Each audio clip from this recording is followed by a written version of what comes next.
जो तपस्वी नहीं है, जो श्रद्धालु नहीं है, जो भक्त नहीं है, जो आस्तिक नहीं है, भगवान ने मना किया है ऐसे को उपदेश नहीं। तो हम कैसे पहचाने कि कौन भक्त है कौन अभक्त है? हमारी बुद्धि तो वैसे शास्त्रीय बात जो है कि जब कोई हमसे पूछे तब हम प्रश्न का उत्तर दें, या कोई हमारा प्रियजन हो जब हम देख लें कि हमारी बात पे श्रद्धा करता है तब हमें उपदेश करना चाहिए। एक घर में पूज्य श्री जयदयाल गोयनका जी, पूज्य राधा बाबा, कई महापुरुष गीता जी का उपदेश देने के लिए गए। तो जब संत गए तो आदर किया, बैठाला। उन्होंने कहा हम गीता के विषय में बोलना चाहते। बोले तो मरने के बाद सुनाई जाती है, हमारे यहाँ मत सुनाना, हमारे यहाँ कोई मरा नहीं है, ये तो मरने के बाद सुनाई जाती। और जयदयाल जी ने बहुत समझाने की कोशिश की, उन्होंने गीता जी नहीं सुनी। एक अभी आए थे, प्रश्न आया था कि हमारे उधर ऐसी मान्यता है कि तुलसी माला वो विधवा डालती है। हाँ, ये देखो संसार की गलत गलत धारणाएं है ना। तो हमें लगता है कि जो श्रद्धालु हो, आस्तिक हो, आपका श्रद्धा करता हो, आपकी बात पर श्रद्धा करता हो और सुनना चाहता हो, ना सुनने वाले को नहीं सुनाना चाहिए। जो सुनना नहीं चाहता उसे नहीं सुनाना चाहिए। सुनना चाहता हो ऐसों को भगवत उपदेश करना चाहिए, ऐसों को नाम का उपदेश करना चाहिए, ऐसों को गीता जी का उपदेश कर। अश्रद्धालु को सुनाने से कोई फर्क नहीं पड़ेगा, आपका उपहास ही होगा, कोई उससे लाभ नहीं मिलेगा। तो जो श्रद्धालु हो, देखो भगवान ने स्वयं गीता जी तब तक उदय नहीं की अपनी वाणी से जब तक अर्जुन रथी बनकर बैठे रहे।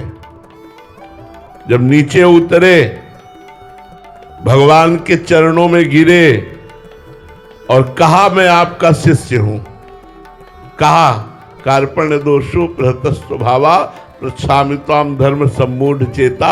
इसी श्लोक में कहा शिष्यस्तेहम साधिमाम त्वाम प्रपन्नम, मैं शिष्य भी हूं। फिर आगे एक और बात कही, प्रपन्नम, मैं आपका शरणागत भी हूं, आपको समर्पित हूं और आपका शिष्य हूं। अब इस समय में मेरी बुद्धि निर्णय नहीं कर पा रही कि क्या करना चाहिए क्या नहीं करना चाहिए। कार्पण्य दोषो प्रहत स्वभावा, मेरा स्वभाव बदल चुका है। जो वीर स्वभाव था वो दैन्यता में आ रहा है, मेरा शरीर कांप रहा है। हे प्रभु, श्रेय क्या है, मेरा कल्याण किस में होगा, अब मैं ये नहीं जानता। इसलिए आप कृपा करके, मैं आपका शिष्य हूं, आपका शरणागत हूं। तब भगवान ने गीता जी शुरू की है। तो या तो शिष्य हो, शरणागत हो, या श्रद्धालु हो, सुनना चाहता हो, उसी को देना चाहिए। कई सामानों की पन्नों में जैसे सामान दे दी, उसको देखा गया तो गीता जी मिली, गीता जी का वो पेज मिला, इसका मतलब रद्दी कागज में बेच दी गई गीता जी। तो कितना अपराध है कि हमारे धर्म ग्रंथों का ये मान। यही तो छोटी मोटी बातें समझ में नहीं आती जो हमारी बुद्धि भ्रष्ट कर देती है। आज हम अपने भगवान को कहीं भी छाप देते हैं। आप देखिए पोस्टर में लगते हैं ना भगवान, और फाड़ कर नाली में फेंक दिए जाते हैं। आज हम अपने सनातन धर्मावलंबी कहलाते हैं, अपने ग्रंथ की सीख लेनी चाहिए कि कितना आदर करना चाहिए। गुरु ग्रंथ साहब को कैसे लेके चलते हैं, आगे जल छिड़का जाता है, बुहारी लगाई जाती है, अस्त्र शस्त्र से सुसज्जित करके, छत्र से सुसज्जित करके, सर पे रख करके उनकी जय जयकार करते हुए जब उनका स्वाध्याय किया जाता है तो चवर जुलाया जाता है। हाथ जोड़कर खड़े होकर के गुरुवाणी का, गुरु ग्रंथ साहब का हमें शिक्षा लेनी चाहिए। हमें इस बात से शिक्षा लेनी चाहिए कि अपनी गुरुवाणी को, अपने धर्म ग्रंथ को कैसे सम्मानित किया जाता है। अगर ये बात देखनी है तो आप देखिए, जहाँ हमारे सिख भाईजन आराधना करते हैं उन स्थानों पर जाकर के देखिए कैसी गुरुवाणी का आदर, हृदय बलियार हो जाता है। आज हम ऐसे लिए धर्म ग्रंथों को, ना ऊपर कोई वस्त्र है ना कोई, ऐसे कितना सम्मान, दोनों तरफ से चवर डुलाए जा रहे हैं, फिर हाथ जोड़ करके झुक करके आदर के साथ गुरुवाणी का गायन किया जा रहा है।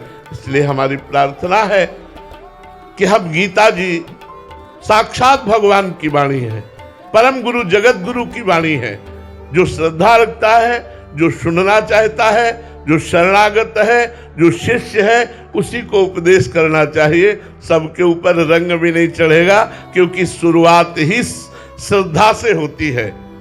अगर श्रद्धा नहीं है, विश्वास नहीं है, तो हमारा सारा उपदेश निष्फल जाएगा, व्यर्थ जाएगा और उपहास के हम पात्र बनेंगे। इसलिए भगवान ने मना भी किया है कि ऐसे को न सुनाया जाए जो सठ स्वभाव वाला, दुष्ट स्वभाव वाला, नास्तिक स्वभाव वाला, अश्रद्धालु है, ऐसे को न सुनाया जाए।